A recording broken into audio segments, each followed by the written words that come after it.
Mga kwento ni Felmo.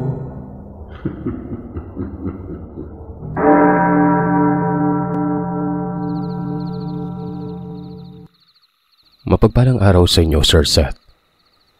Tawagin niyo na lamang po ako sa pangalang Romel, taga Masbate. Ang kwentong ibabahagi ko sa inyo ay hango sa totoong karanasan nung minsang pumunta ako sa probinsya ng aking ama kasama ng mga kaibigan ko. Taong 1992. Nang mga panahong yon ay kakamatay pa lamang ng aking ina. Pero bago siya tuluyang lumisan sa mundong ibabaw, isang pangako ang binitiwan ko sa kanya. Yun ay ang puntahan ko ang aking ama sa address na binigay niyang kalakip ng sulat.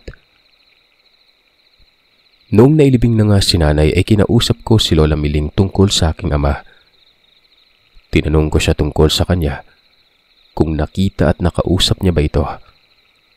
Umiling si Lola Miling at sinabing ni minsan ay hindi niya pa nakita at nakausap ang aking ama noon. Masyado daw kasi malihim si nanay noong nabubuhay pa ito. Ayaw na ayaw nitong pag-usapan ang tungkol kay tatay. Maski sila Lolo Goreng at Lola Miling ay iniiwasan din nilang mapag-usapan ang tungkol sa aking ama. Tuloy ay wala akong alam tungkol sa kanya. Kapag naman kasi tinatanong ko si nanay noon tungkol kay tatay, nagagalit ito at palaging nakaangil. Lo, pwede naman po sigurong wag ko na lang hanapin ang aking ama, no? Total, wala naman siyang pakialam sa amin ni nanay. Dahil kung talaga may pakiyon, di sana noon niya pa kami hinanap ni nanay, di ba? Kaya bakit kailangan ko pang magpakahirap na hanapin siya? Minsang wika ko pa kay Lolo Goreng. Pinayuan ako ng abuelo kong mas mainam nang sundin ko na lamang umano ang pakiusap ng aking ina. Nang sa ganoon ay matahimik ng kaluluwa kung saan may ito naroroon. Sumabat naman si Lola Miling na hindi ba daw ako interesadong makilala at makasamang ama ko kahit na sandali lang. Malaki na umano ako at may sarili na akong pag-iisip at desisyon sa buhay. Gawin ko kung ano ang nararapat. Pero kung sila ni Lolo Goreng ang tatanungin, mas mainam na makilala ko umano ang aking ama at ang iba pang mga kaanak nito. Isa pa ay may address na binigay naman sa akin si nanay kaya't madali ko nang matutunton ang lugar kung saan naninirahan si tatay. Pag-isipan ko daw ng mabuti ang huling kahilingan ng aking ina. Hindi ako nakaimik sa sinabi ni Lola Miling. May punto naman kasi ito. Kailangan ko mag-isip ng 100 beses kung anong dapat gawin. Sa huli, nakapag-desisyon na nga akong pagbigyan ko si nanay sa huling kahilingan niya. Nagboluntaryo ang 2 kaibigan kong sina Alvin at Makoy nang malaman nilang pupunta ako sa isang probinsya sa isla ng Panay para hanapin ang aking ama. Sinabi ko sa kanilang huwag nang sumama dahil babalik din naman ako kaagad matapos makilala ang tatay ko at ang pamilya nito. Wala naman akong balak magtagal doon. Hindi sumang-ayon sa sinabi kong 2. Ipinagpilitan nilang kahit anuman ang mangyari. Sasama daw silang 2. Wala na nga akong nagawa pa kundi ang isama na lamang ang mga ito. May sapat na pera naman umano sila kahit wala daw kaming magiging problema. Nang makarating na kami sa lugar, kaagad na binaybay namin ang daan papunta sa baryo kung saan naninirahan si tatay. Sobrang layo ng binahe namin at parang papunta na yata kami sa kaduluduluhan ng mundo. Saan na tayo banda par? Malayo pa ba? Kanina pa kasi tayo bumabiyahe. Napapansin kong parang paunti na ng paunti yung mga bahay dito ah.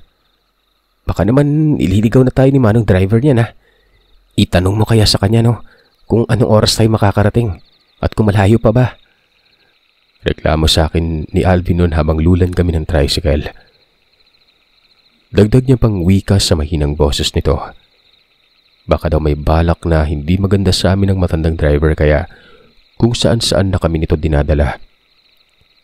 Marahil ay hindi yun ang daan papunta sa baryong pupuntahan namin. Natatawang napapailing na lamang ako at sinabihan ko siyang hindi ko alam kung saan na kami banda. Kita niya namang hindi pa ako nakarating sa bahay ng tatay ko. Kaya't ano bang mali ko kung gaano kalayo at kung anong oras kami makakarating, di ba? Tsaka nasisiraan ka na ba? Bakit naman tayo ililigaw ni Mang Emil? Pambihira ka. Nakakahiya kay Mang Emil kapag narinig ka niya eh. Kakanood mo yun ng kung ano nung palabas eh. Kaya kung ano na lang yung pumapasok sa isipan mo. Sambit ko. Sumigunda naman si Makoy at sinabihan siyang tumigil sa pagrereklamo at pasasaan ba't makakarating din kami umano sa pupuntahan.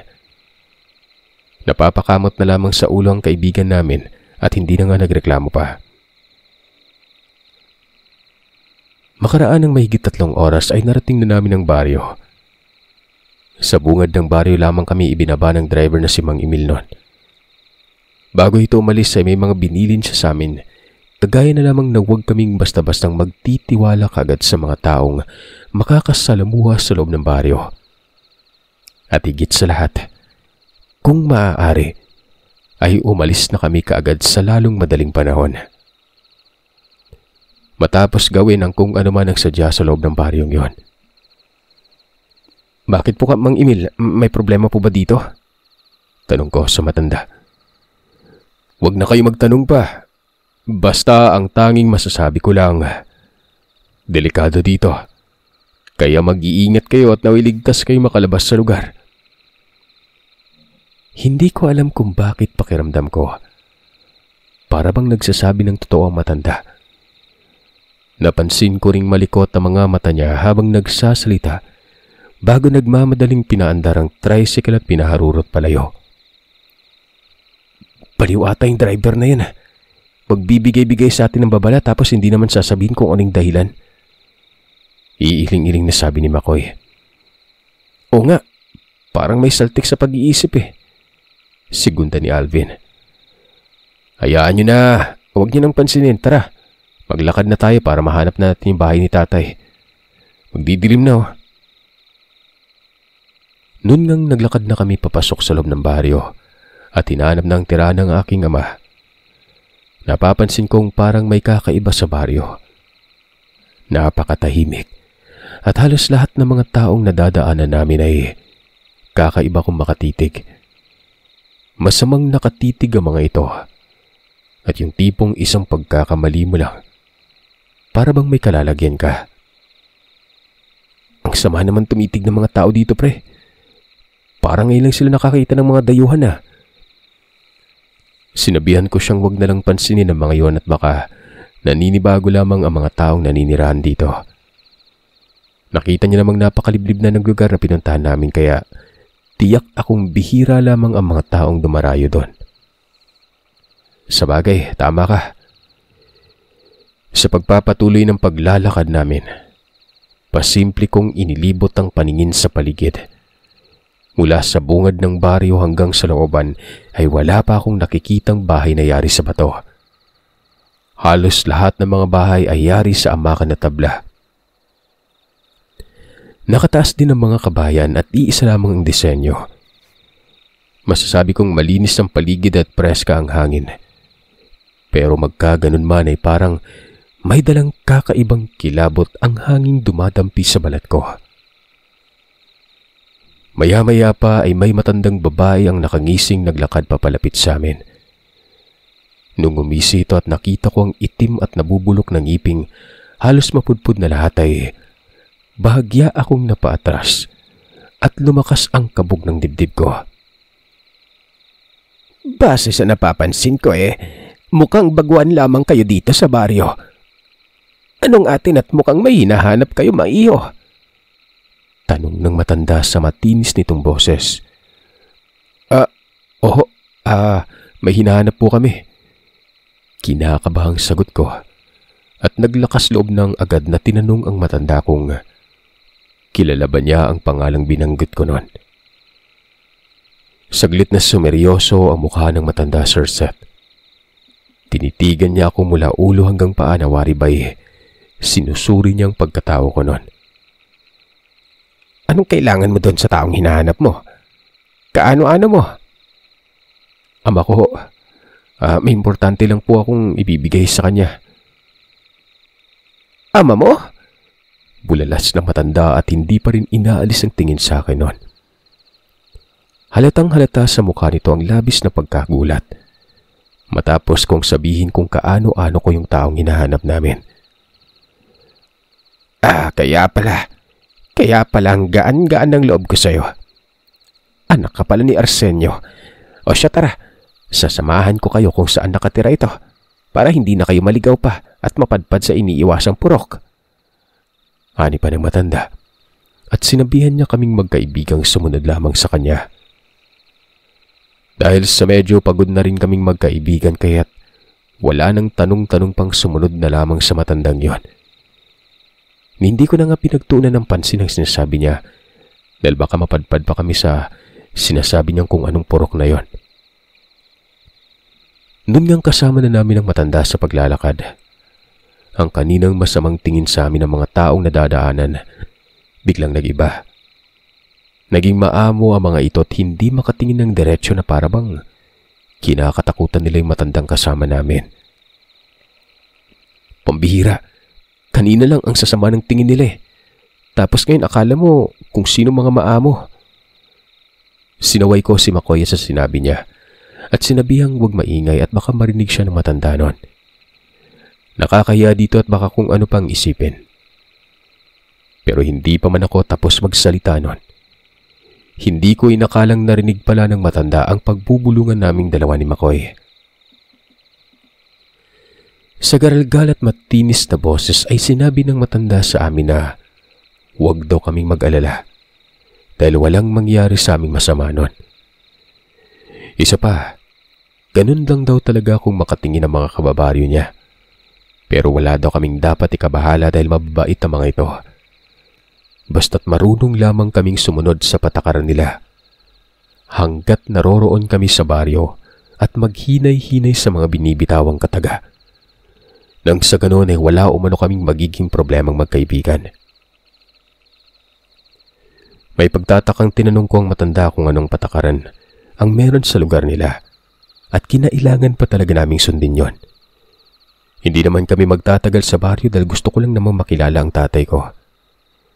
Pagkatapos noon, naalis na rin kami kaagad ng mga kaibigan ko. Sandaling tumigil sa paglalakad ng matanda. Tapos ay tumingin sa akin at ngumisi. At nagwikang malalaman umano namin mamaya kung ano ang sinasabi niya kapag nasa bahay na kami ng aking ama. Hindi na nga ako nagsalita pa at nagpatuloy na kami sa paglalakad noon. Makaraan ng ilang minuto ay narating na namin ang bahay ng aking ama. Sa bakuran pa lamang ng bahay ay nakaramdam na ako ng hindi maganda at kinukutuban ng kakaiba. Hindi ko alam kung dahil ba sa yun pa lamang ang unang beses na makikita ko ang aking ama noon. Kaya ako kinakabahan. O may iba pang dahilan. Nang tingnan ko sina Alvin at Makoy ay napansin ko ring nangunot ang noo ni Makoy at saglit na iginala ang paningin. Tapos ay nag-sign of the cross at binanggit niya ang pangalan ng Panginoon. Matapos niyang banggitin yon ay gayon pa lamang ang gulat namin nang biglang sumigaw ang matandang babae. Tumingin kay Makoy na galit na galit. Nanlilisik ang mga mata. Bahagya pa kaming namaatras na makita namin parang dudumugin na ng matanda si Makoy habang nakaangil at para bang nawawala na ito sa katinuan. Sa isang kisap mata ko lang, dali-daling nagtaasan ang buhok nito na para bang kakigising pa lamang niya na parang hindi pa ito nagsusuklay. Ang kaninang maamong mukha ay bigla yung naging isang mabangis. Kaya takot na takot ako noon. Sandali lang humanang, bakit po kayo nagalit? Anong kasalanan namin? Natatarantang tanong ko sa matanda at inilayo ko ng bagya ang kaibigan ko. Nay, anong nangyayari dito? Boses ng isang lalaki ang siyang nagpabalik sa katinuan ng matanda noon. Kagad na inayos ng matanda ang sarili at tiningnan ng lalaking nagsalita. Agad na napalingon din ako para tingnan ng taong nagsalita noon. Nung nakita ko ito ay saglit akong natigilan at hindi makapagsalita. Para kaming pinagbiyak na bunga. Yun nga lang ay may katandaan ng lalaki pero hindi maipagkakailang kamukhang kamukha ko siya. Nakita kong saglit ding natigilan ng lalaki, hindi nakapagsalita kaagad nung makita ko nito. Marahil gaya ko ay nagulat din siya at hindi makapaniwalang magkamukhang magkamukha kaming dalawa. Nang magsalita ang matanda at sinabi nito kung ano ang sadya ko ay doon pa lamang tumikim ang lalaki at marahang naglakad papalapit sa akin. Nagulat naman ako nang hawakan ng matanda ang kamay ko at sinabihang pumasok na muna sa loob ng bahay para doon na mag-usap. At pinagtitingin na umano kami ng mga tao noon. Nang tumingin nga ako sa labas ng bakuran, tama ang sinasabi ng matanda. Yung iba nakatingin at ang iba pa ay dahan-dahan nang naglakad papasok sa loob ng bakuran. Kung hindi pa nga pinigilan at pinagsabihan ng dalagang kasama ng lalaking kamukha ko, ang mga taong marang pumasok sa loob ng bakurang umalis na, ay magtutuloy-tuloy lamang ang mga yon sa pagpasok. Pagpasok namin sa loob ng bahay ay mas lalo pa akong nakaramdam ng kilabot nang makita ko ang mga kakaibang rebultong kulay itim na nasa loob ng kwartong nakarap sa maliit na bulwagan. Nakabukas ang pintuan ng silid na yon kaya't kitang-kita ko ang mga nakakatakot na itsura ng rebulto. Marahil ay napansin ng dalagang nakatingin ako sa silid na nakabukas nun, kaya't nagmamadali itong maglakad papunta sa kwarto at agad niya yung sinara.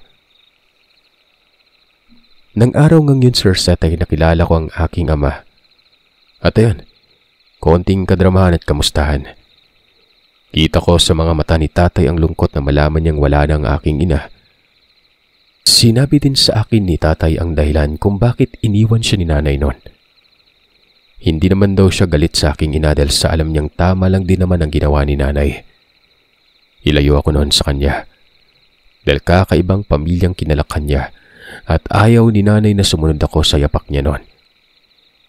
Ang matandang babaeng nagturo naman sa amin sa bahay ng aking ama ay tiyahin ito ng aking ama. Samantalang ang dalaga namang kasama ni tatay, hinaanak niya't sa bahay na nila ito naninirahan kasama ang tiyahin ni tatay at ang pamilya nito. Nakilala ko rin ang mga kapatid ko sa ama na sina Alex at Toffee. Masasabi kong kahit medyo weirdo ang baryong pinasukan namin ay mabait at magilo naman makipag-usap ang pamilya ni tatay. Kitang-kita ko ang kasiyahang naramdaman ng aking ama habang kinakausap ako. At halos nga sa buong maghapong yun ay wala siyang tigil sa pakikipagkwentuhan sa akin. Halos lahat na yatang nangyari sa buhay niya na ikwento niya. Sinabi niya pa sa akin na hindi niya na kailangang maglihim pa kung ano talaga siya at ang pamilya niya sa ngayon. Pero magkaganon pa man ay huwag daw akong matakot. Kami na mga kaibigan ko. Naligtas kami sa poder niya. Basta't wag lang kaming lumabas ng bahay nang walang kasamang tagaron at baka mapag-interesan pa kami. Ang baryo umanong pinasukan namin. Baryo na mga mambabarang at manggagaway. Ang buong akala ko noon ay magiging hindi magandang unang pagtatagpo naming mag-ama pero mali pala ako. Kabaliktaran ng mga nangyari. Sa unang gabi pa lamang ng pagtulog namin sa bahay niya ay may nararamdaman na kaagad akong kakaiba nung sumapit ng kalaliman ng gabi. Hindi ako makatulog at kahit na anuman ang gawin kong pagpabaling-baling sa higaan at ipikit ang mga mata ko ay ayaw talaga akong dalawin ng antok nun. Naisip kong baka namamahay lamang ako kahit ganun ang nangyari. Pero noong maghahating gabi na, nakarinig na ako ng mga bulong-bulungan na para bang may mga taong nag-uusap-usap sa mahinang boses. At sa pandinig ko ay parang nasa labas lamang yun ng silid na tinulugan naming magkaibigan. Nakalanghap na rin ako ng amoy kandila at medyo umalingasaw na ang paligid na para bang walang hangin ang nakakapasok sa loob ng kwarto. Sa hindi mawaring dahilan makalipas lamang ang ilang minuto, naririnig ko ang boses ng mga taong nagbubulong-bulungan. Unti-unti na akong tinamaan ng takot nun. Hanggang sa hindi ko na namalayang nakatulog na pala ako. Kinabukasan habang kumakain kami ng agahan, nagulat ako at halos sabay pa kaming napalingong magkaibigan nang biglang lumagabog ng malakas ang pintuan at nakita namin ang agarang pagbagsak ng kapatid ko. Mabilis na tumayo mula sa pagkainan ng ina ni Topi at nagmadali nang tumakbo papunta sa kapatid kong nakahandusay sa sahig noon. Halos maligo na sa dugo ang mukha niya. Halos sumabog na ang nguso nito at pumutok na rin ang kilay. Kahit nakalalaki kong tawa ay nakaramdam ako ng takot nang makita ko yung kalunos-lunos na itsura ng kapatid ko na yon. Kaagad na pinagtulungan naming buhatin si Tofi at inihiga sa mahabang upuan. Ang ina niya naman ay nagmadali nang kumuha ng labakara at nilagay sa noo ni Tofi. May mga sugat din ng kapatid ko sa iba't ibang parte ng katawan. Indikasyong pinanggigilan talaga siyang bugbugin noon. Mabuti na nga lang talaga at nakatakas na siya sa grupong sinasabi niya at nakauwi pa sa bahay. "Sino may gawa sa inyan?" tanong ni tatay. Sa nangihinang boses ay sinabi ni Topi sa aming amang binugbog siya ng mga kalalakihang naninirahan dun sa kabilang purok. Malakas at mariing nagmura ang aming ama at naikuyom niyang kamao. "Arsenio, gumawa ka ng paraan. Huwag mo hiyaang may mangyaring masama sa anak natin. Gaganti tayo sa mga taong gumawa nito sa kanya. Walang sino man yung pwedeng manakit sa anak ko." Iyak ni Tia Sally noon. "Huwag kang mag-alala, Sally. Ako ang bahala sa mga demonyong yon. Humanda sila. Tahimik tayong naninirahan dito sa baryo at sinusunod ang kasunduan ng bawat panig pero sinusubok talaga tayo ng mga yon. Ibibigay ko sa kanilang hinahanap nila." Nanggigigil na wika ng aking ama. Tahimik na ginamot ng tiyahin ni tatay ang sugat ng kapatid ko. Samantalang ang aking ama naman ay pumasok sa kwarto kung saan ko nakita ang mga ribultong itim at ang iba pa mga boteng may lamang insektong hindi ko alam kung anong klase. Isang gabi, kakatapos pa lamang naming kumain nang makarinig kami ng malakas na sigaw mula sa kwarto ng kapatid ko, kay Tofi. Kagad na nagpulasan kaming lahat papunta dun sa silid na yon. Pagbukas ng pintuan ni Tia Sally ay nanlaki ang mga mata ko nang makita kong nakaratay na sa higaan si Tofi. Nanlilimahid sa nana ang mga sugat nito sa braso. Umaalingasaw ang napakalansang amoy na para bang amoy ng nabubulok na laman. Dali-daling napatakip ako ng ilong at halos hindi makapaniwala sa mga nakita. Papanong naging bulok kaagad ang mga sugat ni Tofi at nagkaroon ng napakaraming nana gayong isang araw pa lamang ang nakalipas magbula ng mata mo niya ang mga sugat mula sa pambubugbog. Malakas na napamura si tatay at hindi na nga napigilan ng sarilit. Sinapak na ng sinapak ang dingding ng bahay noon. "Mga walang hiya! Talagang hinahamon ako ng mga yun . Humanda sila. Barang laban sa barang labanan ngayon. Matira matibay. Binigyan ko lang sila ng babala pero anong ginawa nila sa anak ko? Balak talaga nilang patayin yung anak ko." Tiing bagang nawika ng aking ama't muli niya na lamang sinapak ang dingding ng bahay sa labis na galit. Pinipigilan at pilit na pinapakalma naman siya ni Tia Sally noon. Hindi umano yun ang tamang oras para ilabas ang lahat ng galit na nararamdaman niya. Nalilisik ang mga matang nagmadaling pumunta si tatay sa silid kung saan naroroon ang mga ribulto. May kinuha. Pagbalik niya ay nakita kong may bitbit na siyang boteng may lamang langis at parang may mga ugat ng punong kahoy ang nakababad sa boteng yon. Kaagad niya nilapitan niya si Tofi at walang pasabing ipinahid ang langis sa mga nagnanaknak na sugat ng kapatid ko. Sigaw naman ang sigaw si Tofi at nagmamakaawang itigil na umano ni tatay ang ginagawa nito sa kanya. Para umanong nalalapnos ang balat niya sa sobrang init at tapdi ng langis na ipinapahid niya. "Tiisin mo lang, anak. Kailangan kong ilapat sa mga sugat mo ito para kahit papano mapigilan yung mabilisang pagkalat ng barang na ginawa sa iyo ng mga demonyong yon. Konting tiis lang, anak." Sunod-sunod na umiiling ang kapatid ko at halos maghalo na ang luhat uhog sa kangangawa. Partida. Mas matanda lamang ako ng 3 taon sa kanya. Pero kung umiyak siya ng mga sandaling yon ay para siyang batang paslit na binuhusan ng alkohol ang mga sugat sa braso. Dito na muling nagdasal si Makoy. Sa sobrang kaba at pag-aalala siguro, napapasign of the cross na lamang ito. Hindi pa man tapos sa ginagawang pagdarasal ang kaibigan ko ay nagulat na lamang ako nang biglang magtinginan kay Makoy ang mga taong naroroon sa loob ng bahay. Nanlilisik ang mga matang tumitig sa kanya na parabang may nagawa siyang hindi maganda. Itigil mo na yung pagbanggit mo ng Diyos-Diyos ang sinasabi mo dahil hindi yan katanggap-tanggap dito sa lugar. Kung ayaw mong malagutan ng hininga sa kinatatayuan mo, tumigil ka. At higit sa lahat ay huwag na huwag mo uling ipaparnig sa amin yung mga katagang sinabi mo. Naririndi kami. Masakit sa tenga pakinggan. Halos pasigaw na sabi ng tiyahin ni tatay at kulang na lamang ay dumugi nito ang kaibigan ko at pagkakalmutin. Nagtataka man at nakaramdam ng takot ito dahil sa kakaibang mga kinikilos ng lahat. Humingi na lamang siya ng dispensa at utal-utal na nangakong hindi niya na uulitin pa. Matapos niyang sabihin yun ay saka pa lamang sila kumalma at huminga ng malalim. Grabe naman yung mga tao dito. Ipinagdarasal ko lang naman yung kapatid mo para gumaling eh. Kung makatingin kala mo kakatay ng tao. Bulong ni Makoy.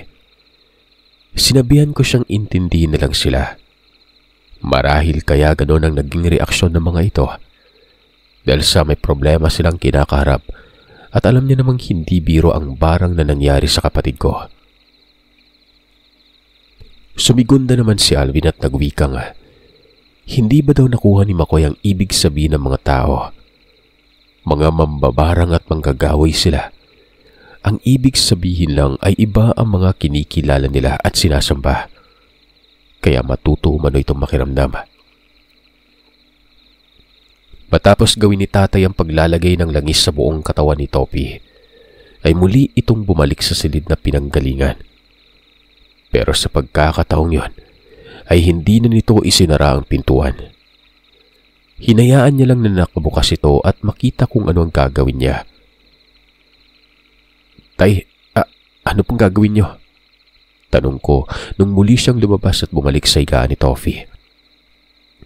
Huwag mo nang alamin kung anong ginagawa ko, anak. Mas mabuti nang wala kang alam nang sa ganon ay ligtas ka at malayo sa kapahamakan. Gaya ng ipinangako ko sa ina mo nung ipinagbubuntis ka pa lang. Seryosong sagot niya at may inusal ito at inihip sa katawan ng kapatid ko. Hindi na lamang ako nang ulit pang magtanong at baka magalit pa siya sa akin. Maya-maya pa ay umatras kami nung sabihin sa amin ni tatay na lumayo-layo ng bahagya dahil sa may gagawin na siya. Inutusan ni tatay ang asawa niyang huwag iwanan si Topi anuman ang mangyari. At kung maaari lang ay dahan-dahan na ring linisan ni Tia Sally ang mga sugat ng anak nila. Paglapit ni Tia Sally, kaagad nang lumabas si tatay bitbit ang labakarang ginamit ni Tia Sally noon. Napamunas sa dugo ni Tofi nung nakaraan at tinungo ang kabilang silid. Sa harapan ng hindi mabilang na ribultong itim, nagsindi ito ng 5 itim na kandilat, lumuhod sa harapan at nagsimula ng mag-usal ng mga katagang. Hindi ko maintindihan. Dahil sa kurisidad na malaman ko kung ano ang mga pinaggagawa ni tatay, hindi ako umalis sa pinagpipwestuhan at mataman kong pinanood ang bawat galaw niya. Habang nagriritual siya ay ramdam ko ang galit niya. Binuklat niya ang labakara pagkatapos ay binuksan niya ang isang botelyang naglalaman ng mga maliliit na insekto na kung hindi ako nagkakamali, alupihan. Nang mabuksan niya yun ay isa-isang pinagapang niya sa labakarang may bakat ng dugo ang mga ito. Pagkatapos ay muli na naman siyang nag-orasyon. Makaraan ng ilang minutong pinagmamasdan ko ang aking ama. Halos manlaki ang mata ko at kamuntikan pa akong mapasigaw. Nang biglang lumingon sa akin si tatay at nakita kong itim na ang magkabila ang mga mata niya. Halos mapuno na ng ugat ang mukha nito habang walang tigil sa pag-usal ng mga katagambuhay. Sobrang bilis ng pagbukat-sara ng bibig niya, parang may kung sino ang nakasapi sa kanyang katawan ng mga oras na yon. Ilang segundo lang na lumingon sa akin ang aking ama pero grabe ang impact nun sa akin, Sir Seth. Pakiwari ko ay panandali ang hinatak ang aking kaluluwa palabas sa katawan ko. Sa bawat binibitawang orasyon ng aking ama, ay nakaramdam ako ng paninikip ng dibdib nun. Kaya't napahawak na ako sa dibdib at marahan yung tinapik-tapik. Pero alam niyo ba, kung ano ang mas nagpagimbal at talagang nagbigay sa akin ng hilakbot ng gabing yon, na hindi ko malilimutan kailanman. Yun ay nang makita kong mabilis na naglakad palabas ng bahay ang tiyahin ni tatay at huminto sa bakuran. Tapos ay pabagsak na lumuhod at parang baliw na pinaghihiwa nito ang braso gamit ang matalas na kutsilyo. Dinaig pa ang sabog na taong nakasingot noon. Hindi pa ito nakontento dahil hindi lamang braso ang pinaghihiwa niya. Pati ang hita at binti nito, pinagsusugatan niya na rin habang walang tigil sa pag-usal ng mga orasyon. Nung halos maligo na sa dugo ang matanda, tumingala ito sa napakalaking buwan. Pumikit habang patuloy pa rin sa pagbigkas ng mga katagambuhay. Maya-maya pa ay nakita ko ang napakaraming insektong nag-uunahang makalapit sa kinatatayuan ng matanda't tila ba't sabik na sabik ang mga yung makalasap ng dugo ng matandang walang tigil sa pag-agos pabagsak sa lupa. Nang makatikim na ng dugo ang mga insektong nag-uunahan, agad-agad yun gumapang papalayo, kasabay ng pagwika ng tiyahin ni tatay na puntahan umano ang mga taong nanakit sa kapatid ko noon. Anong klaseng pamilya ba itong napasukan natin? Hindi ko na kaya. Gusto ko nang umuwi. Pabulong na sabi ni Alvin sa akin noon, bago itinuro ang kapatid kong si Toffee at natatarantang nagwikang tingnan ko daw siya. Lumapit ako sa silid ni Toffee. At noong makalapit na nga ako, kamuntikan ko nang hindi mapigilan ang sariling masuka. Nang makita ko ang sunod-sunod na paglabasan ng mga maliliit na insekto sa sugat ng kapatid kong nagnanaknak. Nang balingan ko sina Alvin at Makoy, nakita kong namumutla na sila at parang panandali ang nawalan ng dugo sa katawan. Inasikaso naman kami ng dalaga. Binigyan ng maligamgam na tubig. Inumin daw namin yon para maibsan ang tensyong nararamdaman sa loob ng bahay.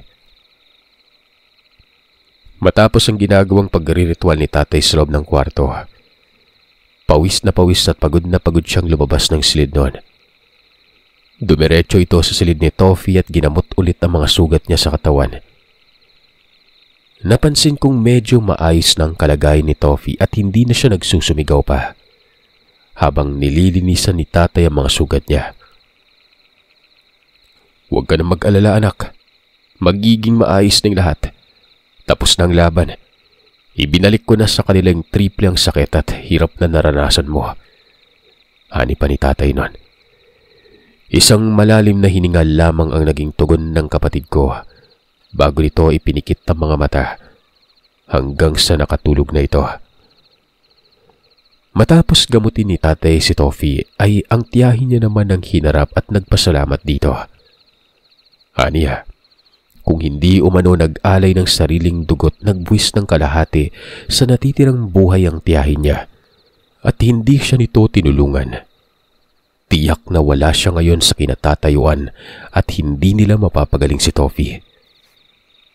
Bukod doon ay matatalo siya at sa huli ay maaaring buhay niya magiging kapalit. Madaling araw na ako nakatulog dahil sa mga nangyaring hindi ko inaasahan. Kinaumagahan, Nakita kong nagkakagulo sa labas ng bahay. Nung dumungaw ako sa bintana ay nakita ko ang aking ama't may pinagsasapak itong matanda. Nalaman ko mula kay Tia Sally na ang matandang sinuntok ni tatay ay ang ama ng isa sa mga lalaking nanakit kay Toffee at bumarang. Taga-Karatig Purok umano ang matandang yon at kaya ito pumunta sa bahay para humingi ng kapatawaran sa malaking pagkakasalang ginawa ng anak nito. Pilit itong ipinagtabuyan ni tatay at sinabihang kahit na lumuha man ito ng dugo ay wala itong makukuhang sagot sa kanya. Sadyang makulit talagang matanda, Sir Seth, dahil hindi ito tumigil sa paghingi ng tawad. Pero sa huli, umuwi itong walang nakuhang sagot noon. Dahil sa natuklasan namin, siguro masasabi kong sapat na yung isang araw na yon para makapagdesisyon kaming umuwi na lamang. Sa madaling salita ay agad-agad na kaming nag-impake. Doon ko rin napatunayang totoo ang paratang ng tricycle driver na delikado ngang pumasok sa lugar na ito. Lalo na kung dayuhan ka at wala kang kaanak na taga ron. Pwede kang mapag-interesan.